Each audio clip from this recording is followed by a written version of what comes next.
Hey there everybody, this is Lee with Creative2xmom, and today I'm going to be sharing with you some of my reading goals for 2019. So the house is quiet, everyone's in bed, I have made myself a cup of hot peppermint tea, and I have got my books in front of me, so it's the perfect time to sit down and read a chapter or two to finish off our day. But in this video, I want to share with you some of my reading goals for 2019, as well as reflecting back on 2018 a little bit. This video is part of a collaboration that's being hosted by Ingrid at Mommy and Mia Homeschool Chronicles, as well as April at the Simple Rugged Path. I'm sure you've heard their names around here before. They love to read as much as I do, so I will link both of their channels down below, as well as the playlist. I've got 5 questions to go through with you today, so let's get started. Did you set any reading goals for 2018, and did you meet those goals? Now, I didn't set any specific reading goals for 2018. I had in my mind that I would probably read about 3 to 4 books every month, and that is about what I was averaging. There were a few months that it was a little bit less just because of the books that I chose, or you guys know we had a pretty chaotic summer, so I didn't read as much during the summer. But that's kind of about where I fell. I think that's probably where I'm going to continue in the future as well, because that is a pretty good gauge of what I'm able to read. We also set a goal of reading at least 12 read alouds in our homeschool, which we did meet. Some months were a little bit harder than others. We read The Candy Makers in July, and it ended up being almost a 500-page book, so it kind of spilled into August a little bit. But we did eventually get through our 12 books, and that's something I'm really excited about, is to be able to share all those great books with my kids. What is your genre of choice, and will you be stepping out of your comfort zone in 2019? I want to say yes, but it is so hard when you get set in a specific genre. I love, for just relaxing, to read Amish fiction. That's kind of my favorite genre to read, but I also really like to read homeschooling books. I like to read parenting books, things that are going to speak into my relationship with my kids and how my relationship with them influences our homeschool and how our homeschool influences our relationship. So those are probably the 2 or 3 different genres that I fall into most often. I think I need to break out, but I was making my winter to-read list and it was pretty steady on, so I need suggestions. How am I going to break out of this mold in 2019? How many books do you plan on reading in 2019? I would say that I'm going to stick with the same steady 3 to 4 books a month. I'm going to set a goal of 3 books a month, and then if I have books that come along from the author that I need to review, it gives me that little bit of extra wiggle room so that I have time to do those in a timely manner. That's been a problem in the past, is that I set such high goals of things that I personally want to read. I don't always have time to get those review books out as quickly as I'd like to. So I'm going to try and fix that in 2019. Share the titles and authors that you are reading in 2019. Well, I'm going to save most of those for a future video. I'm putting together my winter to-read list right now, and I'm going to do that probably within the next week or so. But here is a little sneak peek.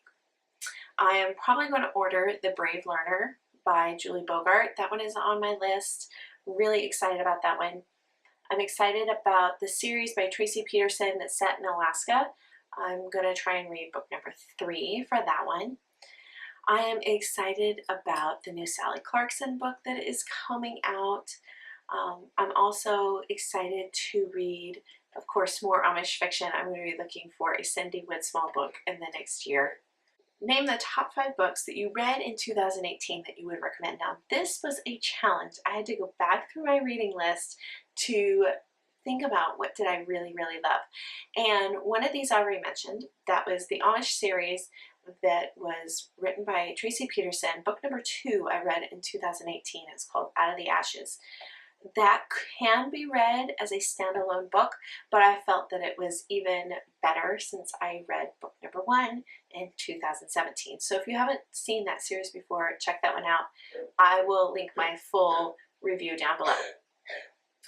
My second book was Growing Up Social, and this was convicting. Being in social media, being on YouTube, being on Instagram, the whole thing. It was a look at how our children's relationships are influenced by their accessibility to social media, and almost a warning of too much too soon. What do we allow our kids to do, and how is it going to influence their future relationships? Book number 3 I actually have in front of me, and it was Raising World Changers in a Changing World by Kristen Welch. She has such a heart for encouraging parents to parent in a way that you are raising world changers. Very, very good book. Very challenging. Extremely challenging. It's challenging for me as it would be for what I want to do to foster in my kids. I will link the full review of this one down below as well, but definitely check it out. Book number 4 I had on my Kindle. It was The Life-Giving Home by Sally Clarkson. This is the first full book that I have read by her. I've heard great things of her as an author, but just never had a chance to sit down and read her work. I'm actually going to be restarting that book in January because I want to read through it as the months. She has it laid out in the 12-month series. And so for January, I'm going to read that chapter, February, that chapter. Just trying to slowly incorporate some of those ideas, see what works for us, what doesn't, and ways that we might strengthen that bond with our kids in our home. And book number 5 was Orphan Train by Christina Baker Klein. Now, I received this book as part of the secret book swap, and I will link that video down below. I wasn't sure I was going to love it, but I did. I loved it. In fact, it made my top 5 for the year. This is a great look at the history of the orphan train as well as the current state of the foster care system today, highlighting some of its pros and some of its cons.